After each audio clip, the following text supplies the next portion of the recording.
सज्ज व्हा मित्र हो, कारण आज आहे IPLच्या इतिहासातील सर्वात मोठा महामुकाबला। एका बाजूला असणार आहे कॅप्टन क्वीन MS धोनी, तर दुसऱ्या बाजूला RCBचा विराट कोहली।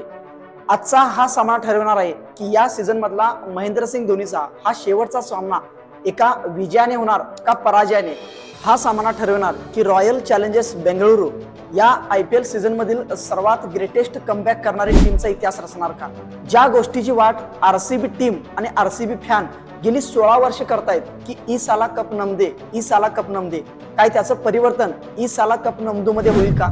एकतर विराट आणि त्याच्या RCBला हा सामना 18 धावांच्या फरकाने जिंकावा लागेल, नाहीतर दुसऱ्या बाजूला 18.1 ओव्हरमध्ये हा सामना त्यांना संपवावा लागेल। तुम्हाला काय वाटतं, विराटची RCB यावेळी एक नवीन रेकॉर्ड करून प्लेऑफ्स मध्ये एंट्री घेतील की दुसऱ्या बाजूला महेंद्रसिंग धोनीचा IPL इतिहासातील हा शेवटचा सामना ठरू शकणार आहे। आम्हाला तुमचे मत